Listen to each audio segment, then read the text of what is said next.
बिस्मिल्लाहिर्रहमानिर्रहीम। लाखों करोड़ों दुरूदो सलाम मोहम्मद मुस्तफ़ा सल्लल्लाहु अलैहि वसल्लम और आले मोहम्मद पर। मैं हूँ उमर दराज गोंदल। पहली खबर इमरान रियाज साहब की रिहाई से मुतल्लिक, बड़ी खुशखबरी उससे मुतल्लिक एक मेरे पास है। दूसरे नंबर के ऊपर आप जानते हैं कि सारे दिन से धरना चल रहा है, उस धरने के हवाले से बहुत सारी चीज़ें हैं। मेरे ख्याल से इमरान रियाज साहब वाले मामले के ऊपर हम बहुत सारे सेंसिटिव भी हैं और जाहिर है एक ऐसा मामला है जो एक मंतकी अंजाम तक पहुंचना है, लेकिन मैं आपको बताना ये चाहता हूं कि उसके ऊपर कुछ ज्यादा तवज्जो नहीं दे रहा। आज सारे दिन से पूरे मीडिया के ऊपर, अगर टीवी स्क्रीन के ऊपर देखेंगे तो भरपूर तरीके से पीडीएम के उस धरने को कवरेज दी जा रही है। अच्छा, अब मैं आपके सामने कुछ बातें ये बताना चाहता हूं कि वहां पे लोग कितने थे। एक तो जरा ये देखिए, ये जो आप विजुअल्स देख रहे हैं, ये मरियम साहिबा गाड़ी से निकल रही हैं। मरियम के साथ जो है वो परवेज रशीद हैं और हैरान कुन तौर पे दोनों के जो लिबास हैं उनका रंग भी कमोबेश वही है जो फजलुर रहमान की इस तंजीम, एक जो उनकी सिक्योरिटी संभालती है, जिसके हाथ में डंडे शंडे होते हैं, उनके साथ है। अच्छा, आगे चलते हैं। स्टेज के ऊपर देखेंगे तो ये मरियम बीबी ने कमोबेश वही येलो जो एक लिबास है वो पहना हुआ है। लोगों ने उनके फोन के कवर के ऊपर भी आज बहुत कहा है कि ये भी उस कलर को देखे।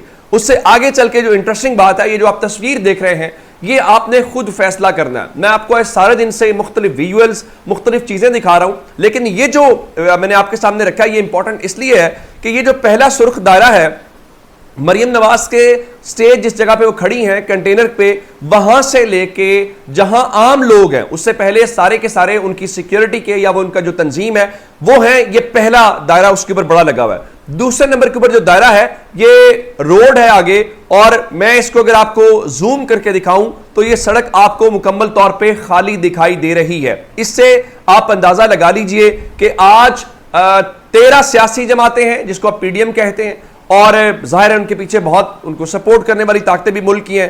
और फिर आज किसी किस्म की कोई रुकावट नहीं थी। रुकावट तो दूर है, आज फैसिलिटेट किया गया, हुकूमती वसाइल इस्तेमाल हुए, जैसे पानी पिलाया जा रहा है, पुलिस ने कुछ नहीं कहा, इवन इनके लोग धक्के मारते रहे सिक्योरिटी फोर्स वालों को, लेकिन कोई किसी किस्म की चीज नहीं हुई।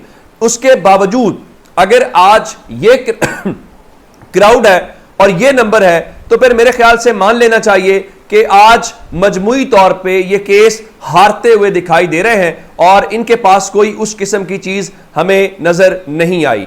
अच्छा, एक जो और इंटरेस्टिंग सूरत हाल है, वो इंटरेस्टिंग सूरत हाल इस हवाले से है कि सुप्रीम कोर्ट ऑफ पाकिस्तान की अगर बात करें तो वहां पे आज आप जानते हैं कि जुडिशल कमीशन का इजलास बुला रखा था चीफ जस्टिस साहब ने, और उसके अंदर आप जानते हैं कि होना तो ये चाहिए था कि आज सुप्रीम कोर्ट के बाहर धरना था, तो इनका ख्याल ये था कि वो जो इख्तलाफी नोट रखने वाले जजेस हैं वो जजेस आ जाएंगे और जस्टिस बंदयाल को हम निकाल देंगे, लेकिन ऐसा हुआ नहीं है। एक तो आज पार्लियामेंट के अंदर चीफ जस्टिस के खिलाफ रेफरेंस लाने के हवाले से फैसला किया गया है और एक तहरीक जो है वो मंजूर की गई है और एक कमेटी बना दी गई है। ये तहरीक पाकिस्तान पीपल्स पार्टी ने हैरान कुन तौर पे करवाई है। शाजिया सोमरो ने कहा कि चीफ जस्टिस के खिलाफ मिसकंडक्ट यानी ज़ाब्ता अखलाक की उन्होंने खिलाफ वर्जी की है, इसके लिए उनके खिलाफ जो है वो रेफरेंस भेजा जाए। मोहसिन शाह नवाज हैं, खुर्शीद जुनेजो हैं, सलाहुद्दीन अयूबी हैं, शहनाज बलोच हैं और दीगर उसके अंदर लोग शामिल हैं। जो स्पीकर को यह इख्तियार दिया गया है कि वो जनाब इसके अंदर रद्दो बदल भी कर सकते हैं। आज मरियम नवाज ने वहां पे तकरीर करते हुए बाज़ाब्ता तौर पे ये कहा है कि चीफ जस्टिस साहब जो हैं वो अपने ओहदे से इस्तीफा दें, ना सिर्फ इस्तीफा दे बल्कि जो मराद उन्होंने हासिल की हैं वो मराद भी वापस की जाएं। अब ये एक ऐसी बात है कि आइंदा जो चीफ जस्टिस हैं वो सियासी जमातों के कहने के ऊपर आया करेंगे और सियासी जमातों के कहने के ऊपर ही वापस जाया करेंगे। तो ये बिल्कुल एक पाकिस्तान के अंदर एक नया ट्रेंड सेट करने वाली बात है। लेकिन चीफ जस्टिस के लिए जो मैं आपको कह रहा हूं कि पहिया घूमने वाली बात है, वो बड़ी दिलचस्प सी बात है, और वो बात यह है कि आज जो फेडरल शरीयत कोर्ट है, फेडरल शरीयत कोर्ट के जज की तैनाती होनी थी और उस हवाले से आज वोटिंग थी और उस वोटिंग में आप जानते हैं कि 2 सीनियर जजेस हैं, उसमें एक जस्टिस तारिक मसूद साहब हैं और उसके बाद जस्टिस काजी फायज ईसा जो हैं वो इसका हिस्सा है, जो जुडिशल कमीशन है। तो इन दोनों के वोट बड़े मानी रखते हैं कि इनके अगर वोट हों तो इसका मतलब ये होता है कि फेडरल शरीयत कोर्ट के अंदर जो जजेस हैं वो अपॉइंट हो सकते हैं, अदरवाइज वो अपॉइंट नहीं हो सकते। लेकिन हैरान कुन तौर पे आज जो ये चाहते थे कि तकसीम हो, वो तकसीम नहीं हुई। मैं आपको जो दिलचस्प बात बताना चाहता हूं वो ये है कि आज जस्टिस काजी फायज ईसा साहब ने अपना जो वोट है वो इनके हक में डाला है। यानी आप ये समझे कि जस्टिस जो काजी फायज ईसा हैं उन्होंने इस बारे में आज जो उनके चीफ जस्टिस हैं उस हवाले से तैनाती होनी थी, तो जस्टिस रिटायर्ड इकबाल हमीद साहब को बतौर चीफ जस्टिस फेडरल शरीयत कोर्ट तैनात कर दिया गया है। यानी आप जब ये चाहते थे कि सुप्रीम कोर्ट डिवाइडेड है, आप जब चाहते थे कि सुप्रीम कोर्ट के ऊपर प्रेशर डालना है, उस दौरान जस्टिस बंदयाल के हक में वोट पड़ा है जस्टिस काजी फायज ईसा का, और ये उनके लिए एक बहुत बड़ी कामयाबी है। और इसमें जो हुकूमत है उनकी तरफ से भी मंजूरी हुई है।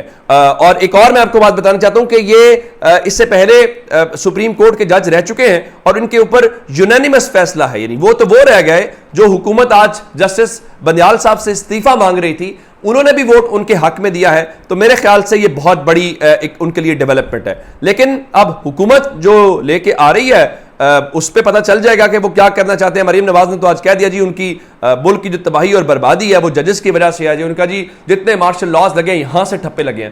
पहले मार्शल लॉ बाकी छोड़ देते हैं, दो मार्शल लॉ की बात करते हैं। एक मार्शल लॉ आया जनरल ज़िया का, मुस्लिम लीग नून उसकी बेनिफिशरी है। जनरल जिलानी लेके आए नवाज शरीफ को, वरना नवाज शरीफ का पॉलिटिकल बैकग्राउंड क्या है, उनको छोड़ देते हैं। जनरल मुशर्रफ के साथ मुआहिदा किसने किया? आप मुआहिदा करके बाहर चले गए। तो अदालतों को कहना बहुत आसान है। अब अदालतों के ऊपर इत्मीनान भी है। अब जानते हैं कि एंकर इमरान रियाज साहब वाला जो मामला है वो लाहौर हाई कोर्ट के अंदर लगा हुआ है, और मैं सारा दिन आपको अपडेट देता रहूं जस्टिस अमीर भट्टी साहब के ऊपर। लेकिन अब अल्लाह का शुक्र यह है कि उनकी रिहाई की खुशखबरी करीब है। 48 घंटे की जो मोहलत है वो मांग ली है खुद इदारों ने। हुआ क्या?